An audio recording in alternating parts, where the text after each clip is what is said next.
Good morning, everyone. Afternoon, wherever you are in the world. Martin Redman again on the one-to-one series. I'm joined today by Toby Allies, Joint Managing Director of Appendant Shipyard down in the wonderful part of London. England. London. A long way from London. Yeah. Cornwall and Falmouth. And behind him is a fantastic shot of the shipyard. Toby, how are you today? Really good. Thanks, Martin. It's great to see you. And you. Soon we'll be down in Falmouth, I hope, and we can sort of have a beer together. The whole thing about these one-to-one series, it's supposed to be nice and relaxed, nice and candid, lots of interesting conversation, and you and I just chew the fat on what frustrates us or what we need to change for the future. So that's the brief, as you know. Yeah. I'm going to start off with a simple question. What have you learned in the last 18 months? Gosh, well, there's quite a lot has changed, as we all know. Yeah. Well, we've learned a new way of working. I think everybody has got to do that, and some of the things we've had to change and been forced to change with regulations and working conditions, and others that we've changed and actually have kept in play in the shipyard because they've been proven to be a more efficient way of doing business, whether that's rotational shift patterns or reducing numbers of people in engine rooms at the same time. But we've learned a lot during the last period. But yeah, it's been challenging, but we've managed to deliver multiple projects. We've had great support from the shipyard and the staff here, and as you know, we've got a lot on at the moment, so it's all good. Yeah. So what would you say has been the best improvement you've made in this COVID time? What's the most valuable change that's happened because of COVID? You talk about shift patterns and things like that. That's interesting. Yeah, I think well straight away we had a kind of 3-week period where it's where we had a reduced number of staff on site, down to the bare minimum really for security, just because we were just reassessing the situation, and then we went to a 4-on 4-off shift program. So the yard was never closed, every day open, but we halved the number of staff on site at any one time, including the contractors and things. And more recently, we've taken some of that shift pattern, I suppose, integration into the next stage, but we're working within a 5-day week. So some staff would be on a 10-hour day and working 4 days and having 3 days off. So they're not commuting for 5 days. They've only got 4 lunches. They've only got 4 starts. And so we've got efficiencies around that have been really useful. And we've talked a lot to staff about how they'd like to work and when they'd like to work, and to get the best out of people really, and the best productivity. So I think that's been a real key change that the situation has forced through, but one we've kept in play. And how's the market behaving at the moment for you? Well, the market is extremely active. Obviously, the sale and purchase on the brokerage side has been very strong, certainly over the last sort of 6 to 12 months. And so the number of inquiries are up. There's a lot of noise around potential purchases, potential refits. So yeah, there's a lot of activity, but it's trying to obviously prioritize and see and act on the ones that are real, and try and get the conversion into refits or new construction. Yeah, I think that's an interesting subject. Prioritize the projects that are real. Yeah, I think our industry does waste a lot of time dealing with what I call the I wouldn't say ghost inquiries, but inquiries that never turn to anything. How do we solve that, do you think, Toby? That's really hard. I mean, it's all about relationships and who you know and trust in terms of the inquiry levels, and have honest discussions, really. We are quite prepared to put resources towards potential projects where we think there is real merit and real possibilities in coming through. So I think if you've got that relationship with, whether it's a broker or an owner's rep or a client that you have worked with before, you can invest in it, and you can move things forward. Yeah, we've often talked about the subject, Toby, which I've called this session "Time for an Upgrade," and I want to try and explore what you think we need to upgrade, in not just in terms of the refit process, but how people approach the refit sector. Yes, because we're looking at this market, and so there's hundreds of yards around the world that say they can do yacht refit, and we've got a whole spectrum of quality and capability. What would you like to upgrade in terms of the way in which this business approaches refit? Well, we've certainly talked about this a lot over the years, and we've got better as an industry in preparing for folks coming up for refit, whether they've just been purchased or whether it's a long-term plan for refit.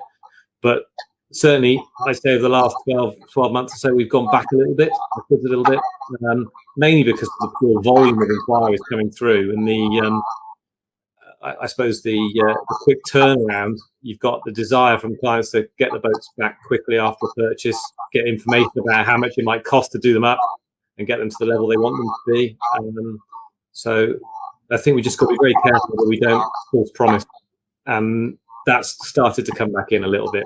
And, we're always going to be coming forward with as much information as we can to try and make an educated decision with the client to either go ahead with the purchase or go ahead with the refit. But we're not all on the same page on that front, that's for sure. Okay, so on that topic, if I ask Pendennis, how many refits have you done in your sort of history over time, would you say? Yeah. You probably know that off the top of your head, don't you? Well, we're coming up to 300, but we're doing, there's a very different level of refits is a generic term for so many bits and pieces of activity. We've got a restoration in the yard now that's called a refit, and that's over 2 years underway. We've got another refit here, will be 4 weeks. So it is, I'm talking about the refits that are 6 months more and more, ones that are cutting boats in half, completely restoring them, gutting and doing a new interior, things where there's big surgery taking place. And it's those projects where I think we just need to be open and with the discussions about what experience the yard's got, what references they got, are they real references, what client references they have, what have they done before, how realistic are the proposals coming on the table? Are they all similar in the program? If they're not, there's something wrong. There's a few of us who've been around many, many years and have done projects that they can compare against each other. But there are obviously quite a few newcomers that haven't done it so much. But, sometimes you see unrealistic programs that have been put on the table that, if it looks too good and too quick, there's something wrong, Yeah, so what goes wrong typically in the market today is this under delivering and over promising. Yes. One of the things you and I have talked about many times is the whole problem of managing the owner's expectation and giving them the information they need. And to me, this is one of the problems we have as a market is upgrading that information flow. And I know the Icomia Refit Group have talked about this in terms of contracts and processes, but I still don't feel we're getting far enough forward in that process of the education and the information the client needs to see to make better judgment or better decisions. Is that fair? It is fair. I mean, if you're going to invest in a new asset and you're just asking the guy who's selling it, is this a good idea? What do you think roughly it's going to cost me to get it up to the level I want it? You really would, anybody who's doing it in a way that you would take buying an expensive property, you'd be saying, right, let's talk to a couple of builders and see what they think. So you're making an educated decision. Yes. But there's always this nervousness that it might damage the sale. It might ruin the next stage in that process. But we're looking at long-term relationships with clients in our sector where we want them to be proud of their engagement with the industry, not disillusioned by a false promise or not detailed information or an unpleasant experience. And we've all seen projects that have moved between yards over the years, and that's never pleasant for anybody. And I don't think that does us any good when that happens. So I think clear, level playing field activity is what we're after in a professional approach to refit planning. Yeah. I think on that topic, one question that comes into my mind at the moment is you mentioned about interior subcontractors on a previous call we had. It's like, are we risking the fact that there could be a supply chain logjam as well within this whole marketplace? No, definitely. Yeah, there are the sort of usual players that are all locked up, because we've got both things. It's a perfect storm, if you like, really, because new construction is going very well. Yeah. Sale and purchase is going very well. So you've got everything happening at once, so that the supply chain are obviously getting tied into all of that. And, there's quite a big demand out there. And people are looking further forward in their order books to see what projects they want to pick and choose to do. So conventional planning and pricing is a little bit difficult to use. So there needs to be these conversations at an early stage between the key 3 or 4 parties. And I know everybody wants to be involved early. I mean, that's always there. Everybody you speak to wants to be there at the start, don't they? Yes. But I think you need the key people around the table as early as possible. So how appendant is trying to mitigate that or improve that from your point of view? But we're always open to provide and support any process going forward in terms of a sale or purchase or refit planning, with putting resources at it to try and give some detail and give some numbers or indications there for anybody trying to make that decision. So we're proactive in talking to, whether it's a broker, as I said, or an owner's rep, to try and give them that support they need. So if anybody does require some additional information, we're there to do that, and we can put people onto those inquiries to follow that process through.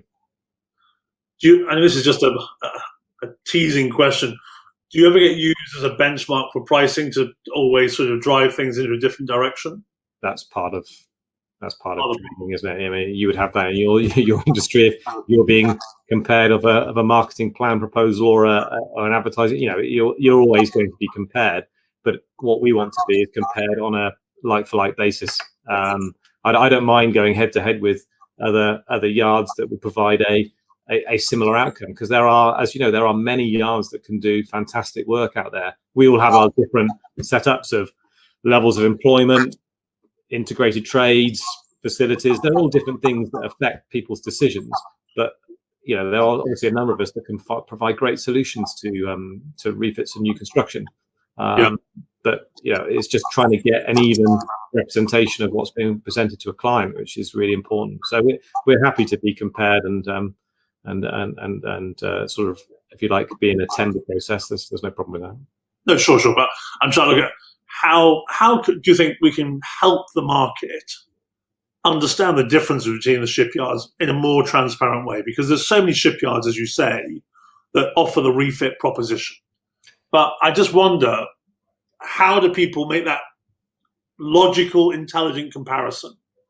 Well, the people that are doing it in a professional way, and there are a lot of them, we're just trying to avoid some of the issues that have come up with people perhaps not taking the same approach. So there are key questions that, you know, somebody taking the right direction on this will be asking, not just about what's the bottom line number and how long is it going to take, but as I said, what they've done before, what experience they've got, references, what facilities they've got, what their finances are like as a yard, what their what the risk profile is of doing the work in that environment.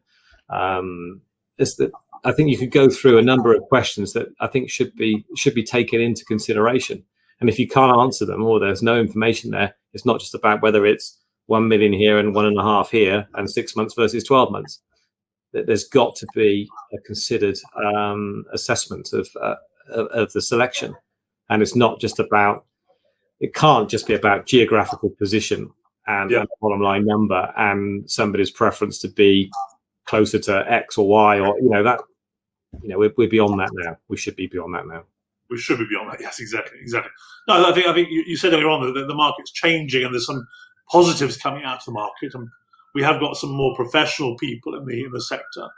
One of the things that comes into this topic of conversation, which is part of this upgrade topic, is the next generation of workforce. And you've just got a fantastic award for apprenticeships, etc. And congratulations on that. It's a big part of your business. So it's like, how do we find the next generation? How do we develop the next? Because that's across every level of the market. That's not just apprenticeships, but it's like all skills in our industry. Yeah, that was a dying breed, but we need a lot more people for this what could be a boom market in the next 5 to 10 years. Yes, well, the skills agenda is, as you say, an extremely important one. We've got over 450 staff here, and the apprenticeship program that we run, as you say, we've just taken on another 14. It is so important to give, and especially over this last period, we had the resilience of our own in-house trade network to be able to deliver projects and complete projects because it's under our control. Yes, and that's so important in our sector, and that's part of that assessment of where you take a vessel. You know, how much control has the yard you're contracting with got? How much control have they got of their electricians, their engineers, their hydraulic team?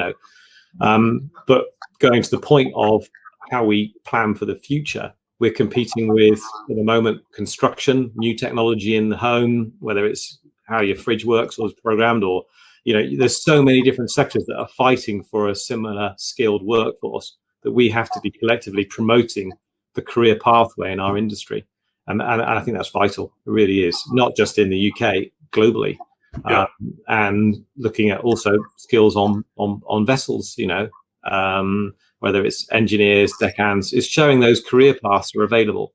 And I know we've all individually had a go at it, and different national bodies have had a go at it. But the sector as a whole, we need to retain, enthuse, and communicate what opportunities are within the industry and in the yards and within our supply chain, because it is becoming quite difficult. Yeah. I think that's the thing, is that you hear it's not just a UK problem; it's a global problem, and it's probably exacerbating across certain North European territories too. We're hearing big topics there of lack of skilled workforce and things. So it's a major problem we have to sort of tackle now for the next 5 years. It's something I'd like to sort of maybe talk about as a separate conversation within the Superyacht Forum. How do we develop the next generation? Because it's a key issue. We've talked about planning, Toby, for many years, and planning of refits is a huge topic. There's lots of people now sort of bringing to the market software tools and various new packages that are designed to plan or to, let's say, map out a maintenance program. What are your thoughts on that sort of sector? Well, that's they've been around a while. I mean, boats that we've have their own sort of maintenance programs on board. But I suppose refit planning, there are a number of models that are being used, and some of the management companies, brokerage houses, owners reps have different ones that they all follow. When it comes down to actually running the refit project itself, it's got to mirror what you run in the yard, really, and it's got to get back to how we're going to report, how we're going to communicate what's being committed in materials and costs and labour. It's got to filter down to that stage. But whichever model you want to follow, whichever software you follow, I think what's really key is that everybody sits around as a team at the start to decide that how it's going to be reported, how it's going to be communicated, and how that information is going to filter back eventually to the client. So, the forecasting, the reporting all follows a pattern that you're all on board with. And the best refits, the best projects, where everybody's a team together, not two camps. It's a team together, reporting and communicating whichever format you want to follow, the refit progress and the critical path for delivery. Yeah. I'm just interested more from the point of view that let's talk about the new build sector and what they could do from a refit perspective. You're a new build company as well, but I'm trying to look at, is there a better way of building with refit in mind? You think? Yes. I mean, I can give some examples of that. I mean, certainly the latest projects that we've delivered, we've set up a reporting procedure. I know, obviously, a lot of the vessels have their own sort of onboard recording information, etc., that they're following, and certainly we've installed several of those on projects recently.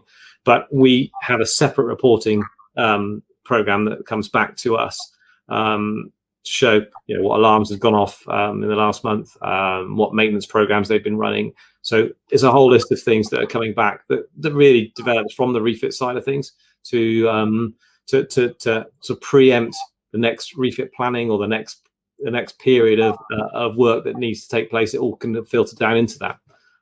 So that level of engagement for I suppose a longer term relationship with the boat after new build into the refit cycle is what we're trying to follow. Another hot topic of today's world in the yacht space is sustainability and the environment. What's Pendennis doing there on the refit space? Well, there's quite a few challenges in there. I think the most talked about one is teak at the moment, really. There are numerous initiatives and people looking into either alternative wood products or synthetic products, which have been around for quite a long time. I mean, we've talked about those for years. But obviously, when you're coming into refit and you're cutting a boat in half, and you need to find, quite thick planks of teak to replace a cap rail or a deck, it's not then you're going to be putting on a synthetic alternative. So the movement of teak and how it can be used is a real challenge for the industry to come together and resolve. And it's good to see that there are a number of initiatives taking place to address this. Yeah. Any other areas of sustainability that you're dealing with in terms of waste? I'm looking at, we hear about sort of sanding off paint systems and removing filler and stuff like that in the refit process. It's still a fairly sort of toxic environment sometimes. So what's in place at Pendennis this time for that sort of stuff, the waste element? We have a waste management program here, and we're taking anything off boats, trying to reuse or recycle, or taking off site. Everything is measured, even down to sort of water extraction from the dry dock or from the basin. That's monitored very, very closely. Material selection is really important. So there are a number of things that we have to follow, really, and that we're trying to introduce more and more into the process of making sure we're as sustainable as we can be. But there's always more you could do.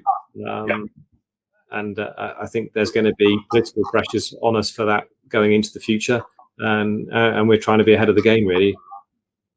Do you think repurposing the propulsion systems into green or more sustainable green energy systems will become a big market for you? It already has. Okay. We've done a number of conversions into different propulsion setups on board, both sailing yachts and motor yachts. We've done multiple exhaust treatment systems on board projects. I think it's just becoming more common now. And there was a big thing about, lots of press statements, announcements about a boat that had a new exhaust treatment system installed, but it's now bread and butter stuff that's happening all the time. I think moving to the next stage will be the big step if we look at hydrogen at different levels, or if we look at I think there's another jump that might happen somewhere down the line. But how far away do you think? I don't know. I'm not sure. It's certainly not happening at the moment. We've got no inquiries on that level. I mean, there's discussion. Oh, really? I think, I think exhaust treatment and exhaust management and combustion systems in the refit industry, that's already happening and has been happening for a couple of years. Yeah. But I was more thinking about this, the next gen of hydrogen and very, very complex green energy systems. We're all talking about putting on electric systems or hydrogen systems. And it's like, will that become a sort of mandatory thing with sort of the evolution of yachting? You look at the new EU climate agreement, etc., about the policy across the Mediterranean. It could have a big impact on us. Yes, and there could be restrictions on cruising areas, etc., that all come in line with that. We're just not there yet in terms of seeing levels of integration into either tender documents or things that have come across my desk. But alongside that, it goes back to that skills agenda. You're changing the skill sets required to look after these engine rooms that are more complex, that have got more, I suppose, challenging electrical interface. It's a different level of education that we'll need to support these boats that are more complicated in the way they're set up. Yeah.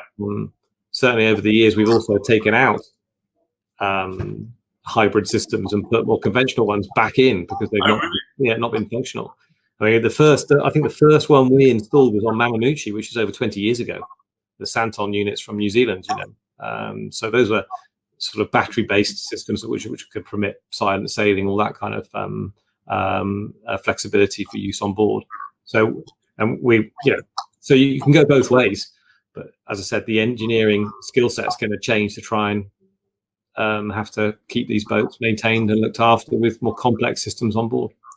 Yeah, I recently read that Richard Hadida from Oyster was saying that the sailboats one day could outstrip the motor yachts in terms of the new build sector. Do you agree with that? That'd be exciting, wouldn't it? No, from a purely sustainability topic, I'm trying to look at that from. I want to talk about new build as well, but it's like sort of sailboats surely are the greenest way of operating a yacht in many cases. It depends how you run the boat and how you operate. Is that coming back to some sort of resurgence or a sort of a heyday of sailing in your inquiry book? There has been more and more inquiries from the new build side, from a sailing yacht perspective.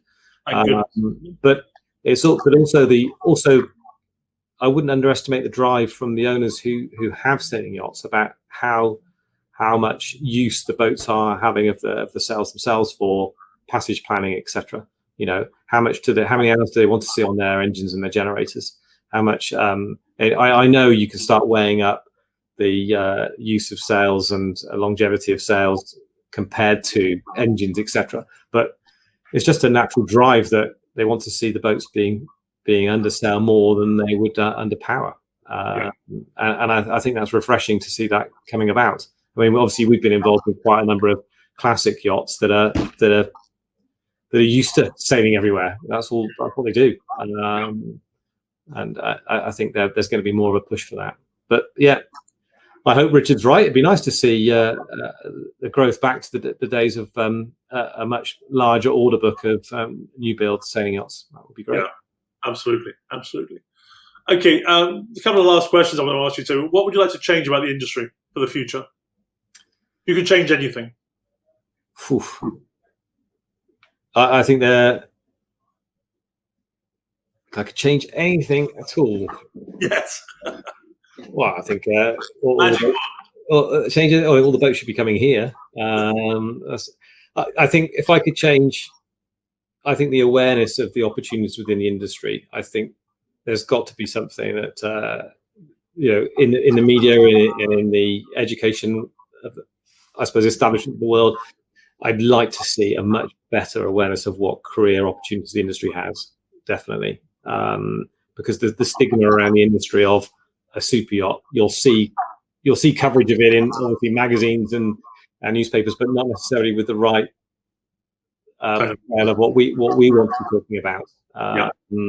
The number of people that have come through the sector as a whole and come out the other side with a great career, I think you just don't see it. I think we have a challenge to try and communicate that to the world. And I just like to see a more transparent communication with the client base when it comes to planning.